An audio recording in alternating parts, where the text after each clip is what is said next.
see, learning is experience. What is experience? Making mistakes and learning from mistakes. I retired from GMR at Delhi Airport in 2019. And you were how old at that time? 44, 19, kitna hota hai? 75? 75. Wow. No, 75, yeah. So you said, 60-year-old guy, what is he going to do? Construction work is quite, you have to Demanding, be agile. You You have to be agile, demanding, you have to really move around.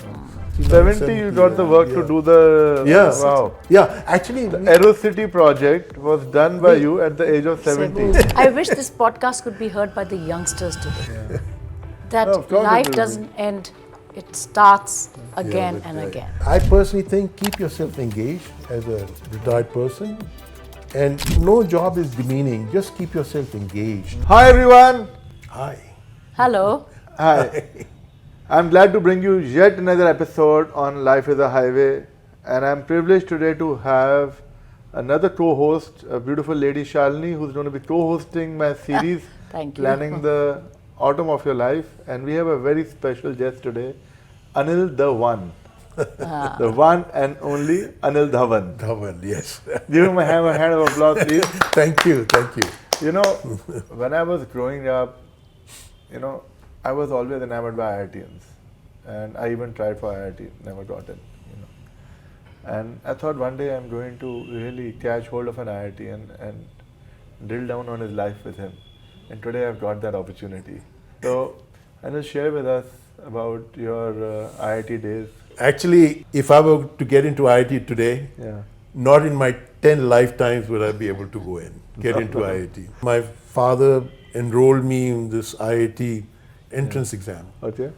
So then he said, "Ek hafte mein, in 1 week you have to go do the exam." And went to a college examination there was hall. no long preparation. No, nothing. So after after a week or so, I went So was to the that the norm examination at hall. that time, or you were so brilliant that you got in No, not like I said. So I just there were 2 papers, one in the morning, one in the afternoon. So then after the exam was over, it was the holiday period. So youngsters, we went to a Red Cross camp in Shimla near Tara Devi. There was a camp there. So suddenly I get this call from my father. He said, "You have to go for a interview to IIT Kanpur." That was the center for the interviews. Yeah. My first preference was IIT. My father's first preference was IIT Kharagpur. But very fortunately, I couldn't get into Kharagpur. You went to Powai. Thank God I went to Bombay, which was the place to be for a student. Wow. So you were Lot balancing between your education and the fun time. Yes. And then the IIT days were a lot of fun, you know. At that time, it was not too difficult. Go to movies once a week. Bombay mein was easy to travel. So that's how I graduated after a 5-year course. I was in the IIT team for basketball. I was a basketball player. And I played soccer, hockey. So I was a sportsman also. Yeah. So it was a lot of fun. The IIT brand was such a brand, I tell you. My daughter, she wanted to buy an apartment. In fact, we helped her get an apartment in New York. So to get an apartment, she had to go through a review process. So those guys insisted that the parents have to be a part of the interview. Yeah. I was in India, just started this project. Then they insisted I had to travel. So I said, okay, I'll travel to New York just to be for the interview. Finally, after my daughter's coaxing, they relented. So she went in for the interview. And one of them asked her, "What does your father do?" She said, he studied in IIT Bombay. And believe it or not, one of the old cronies from New York I said, "IIT Bombay, IIT." He said, "No, it must be good. You got your part." So IIT has more brand value. Yeah. It still has, even today. It still has. Of course. It has a lot of brand value. A lot of brand So, value. Anil, what is the one thing that you learned from IIT that helped you throughout your life? They teach you logic, methodology, and of course the regimen. So the big takeaway that helped you throughout your life was the logical thinking. To go Logical into thinking. The why. And also, it was a campus life. How to manage as a 16-year-old. I went to IIT when I was 16 Straight years after old. school. But normally it's 18, isn't it? 16. Now we have At an that extra time, year of education. I joined IIT in 61. My father had a limited budget, so he would send me X amount of money, and then I had to manage with the movies, the restaurants, life, tuition, hostel. Teaching the value of money is the biggest learning. Yeah. Yes. IIT Bombay has the best campus, right Really? on the shore of Powai Lake. So we were living, and the other lakes, Vihar Lake, and the other lakes were just right around the corner. Environment was beautiful. So we had fun and made a lot of good friends. Are in touch with each other. We are good friends. So IIT taught me not only studies but how to live life and be social and so many other things. That's a very important aspect of life. Even when you're going ahead to look for jobs. Even today, I see young kids, when they go for jobs, it's not only about your education, what grades you have, how much you have achieved. It's always about the total aspect of how you look at life, how you can interact with others. So I think what you probably got at IIT was a total building of experience and a character that always, correct. made you so successful that you were and you are. I went to IIT, when IIT Bombay had just started. When we had a 50-year reunion, so I went to the same room that I was in that room for 5 years. So I went to that room. There were 2 boys living in the same room. I don't know how they managed. Very exclusive also. Very exclusive. Yeah. Had a good time. And it's still, when we talk about IIT, people think about this guy must be a genius, which is not the case. But even today, to be honest, if I meet somebody who says he is or was an IIT, we do look up and say, wow, that's your first reaction to somebody you meet, because you know that they're the best, the most probably brainy lot, who got into IITs. My nephew wanted to get into, this is in 20, 30 years ago, maybe longer.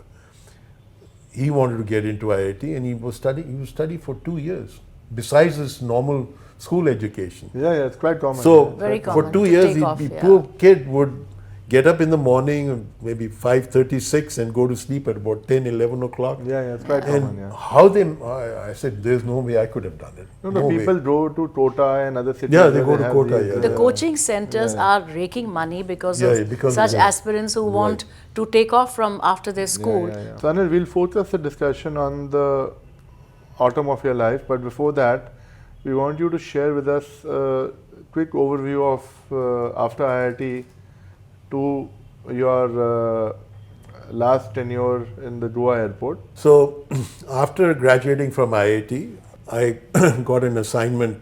I graduated in 1966. I was able to get this job with a company called Bechtel. Which is the largest construction company in the world. Multi-billion dollar company. So they had this project, construction project in Tarapur, which they were building the Tarapur atomic nuclear power project. So we had this nuclear power plant under US aid, which was, so naturally it was US aid. GE had the contract and they engaged Bechtel to do the construction. So then I joined Bechtel, and after 3 years in Tarapur, at that time opportunity was more abroad than within India. So in that Bedchal, I also applied. The US was looking for, engineers and doctors and talent. So then I wound up in Florida, another nuclear power project. So then I was doing so well, then the management in that project changed. So the new manager, the new boss, a construction manager, he came on the project. Somehow he didn't like me. I got transferred, because of him, I got transferred to some forsaken place in Michigan. So I called it as my Siberian assignment. I was doing so well in my career, and then suddenly I see this, and I was in the early 30s or something like that. I said, forget this career business, I'm going abroad. At that time, Bechtel had a lot of projects in the Middle East. So I decided to take an overseas assignment in the US.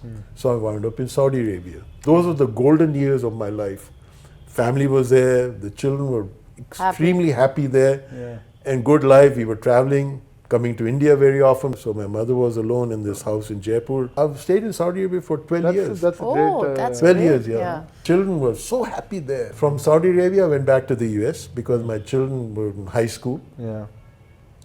So from there, I had always aspired to come back to India, primarily to look after my mother. So fortunately... so your prime reason for coming to India was for the mother, but for your fortunately, Bechtel, which had no connection with India, they got this project, an Enron project. In really? Yeah. I knew the person who was running the project. He actually worked for me in one of the projects. So I said, Mike, I have to go. Then we shifted to India. I think you were blessed. So then you see So you how came to the whole thing which year? turns around. We actually, I moved to India in 95. Yeah, okay. So my wife Sunita, she said, "मैं भी India चलूँगी." So then she settled in Delhi, and I was all around, going around various traveling back to the Middle East. Then I had a assignment in Iraq. Iraq as well. Wow. I was in Iraq the day Saddam Hussein was captured. I was there for 6 months. My son would call me every day. He said, "Dad, are you alive?" Oh. It was a So risky sad, yes. assignment. I was looking after all the power plants in Iraq. So I used to go. We were in a place in the green zone in Baghdad. We would go around in bulletproof vests. Really? Yeah. So the day my final days, I didn't travel. Our convoy Ambushed. that I would have been was ambushed. Oh, my really? God. And they were lucky to survive. The vehicles were all blown over, so I left at Enough. the right time. My son, he said, "Dad, I have no idea whether you were going to live or not." Oh. So tell me, what was your takeaway as being a global citizen? You worked in Middle East, USA, and Europe. I mean, Turkey. That's what I told you, no? With the essay, the question was, "Where am I from?" I am from India, US citizen, live here, live there, live here. Getting the family exposed to different cultures. Yeah. Very That is good. an education for That's the an education for the them. kids. Yeah, The exactly. best. Then we moved to India. I retired. Now we come to the the real part of today's conversation. Planning the autumn of your life. So when you retired, what were your thoughts at that time? Actually, company wanted me to go back to the US. Okay. After I retired after Iraq. Then they said, "Come back to the US. We have an assignment role for you here." I said, "No, I'm going back to the US. Thank you very much." I took my retirement gift. Bechtel was very generous in giving gifts and all. Got my plaque and all. Then I settled here. Sunita, she'd already settled here. She had a bridge. She had a routine. Yeah. So then she would tell me, "Anil, you have retired. I, Sunita, have not retired." Then I was very fortunate that I knew somebody who knew of me, who happened to be working at the Delhi airport. So GMR had just got this contract for the development, a 60-year concession to run, operate, and develop the airport. So you were involved in that? Yeah.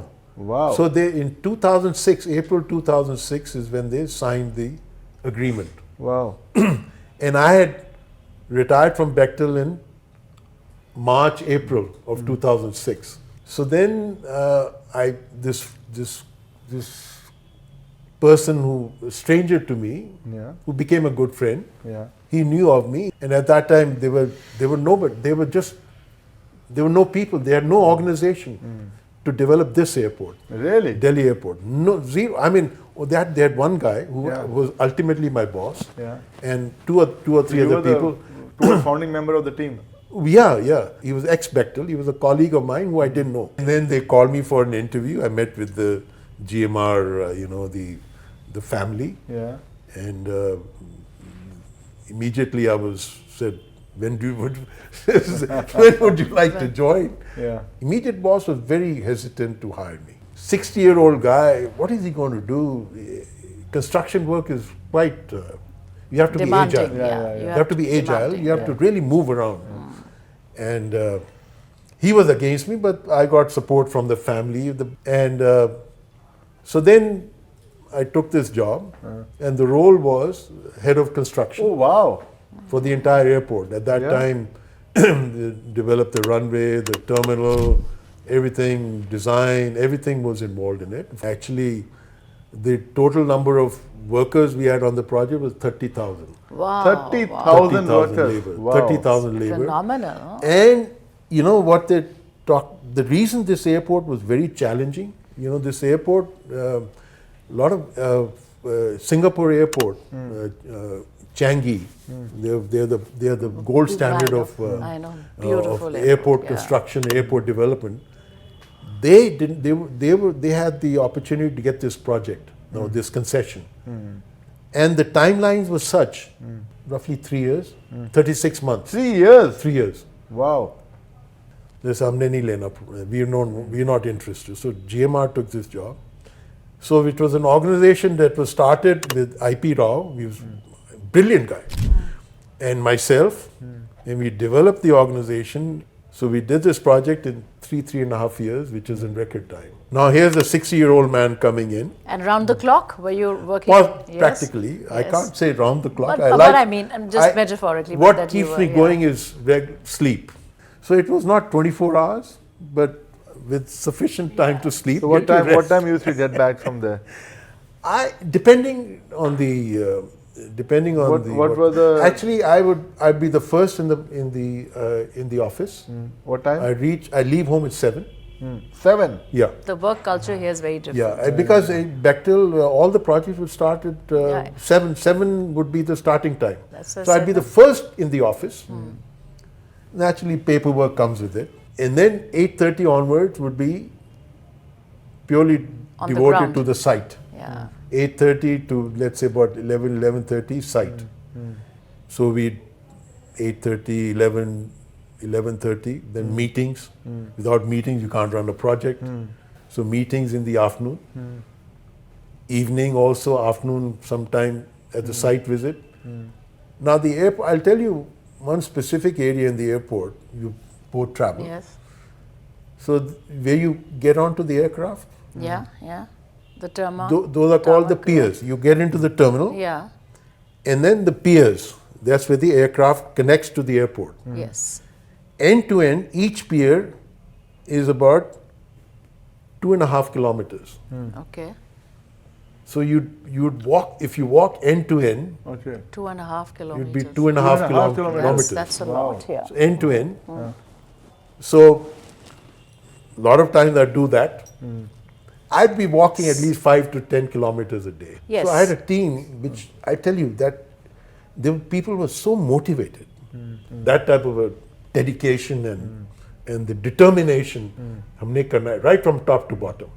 You are one of the different persons I'm meeting that who felt so responsible and so particular that you needed to know before you started your week which area needed. So this is very very learning. I'm very impressed by this. Actually, The way you perceive project, your work. a project of this nature requires a lot of planning and foresight. So we had good planning, but you needed to see, you had to look ahead. I wish more youngsters could hear this and learn from your experience of 42 or 50 years that you've had. It's marvelous. I in think fact, you should. picked it up right, Shalini. It was a training I had with Bechtel. Yeah. But actually, I was most fortunate to work for a company, GMR, which is very value based, family based. So it was, and they gave, a lot of them, they gave us a freedom. And I had a boss who was Were you also involved with the Aerocity project? Of course, I was involved. After the airport was done,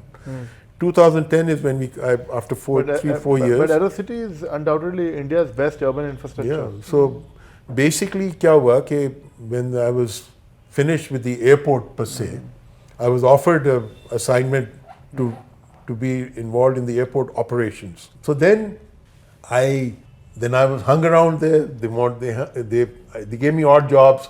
Control tower. This control tower that you see out there was after T3 was done, Terminal 3. That was a project to another one of the iconic projects. So then after that was done, क्या दें इसको? So AeroCity में the guy was actually running it.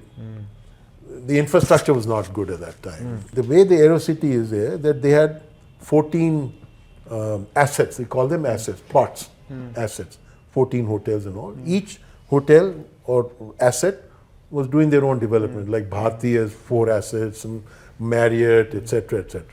But the common infrastructure was by GMR, the developer. From this experience of the GMR airport and more importantly the AeroCity, which was really world class, what is the big lesson that you learned and you would like to give as a takeaway to the upcoming, new engineers and project managers?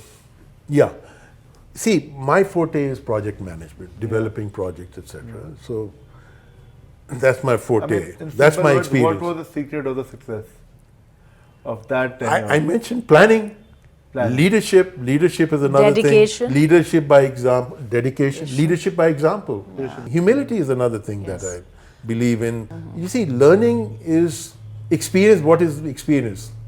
Making mistakes and learning from mistakes. Yes.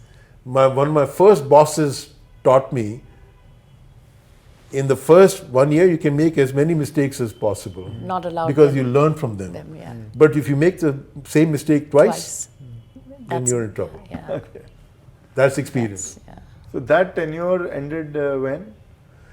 I was finished. I retired from GMR at Delhi Airport in 2019. And you were how old at that time?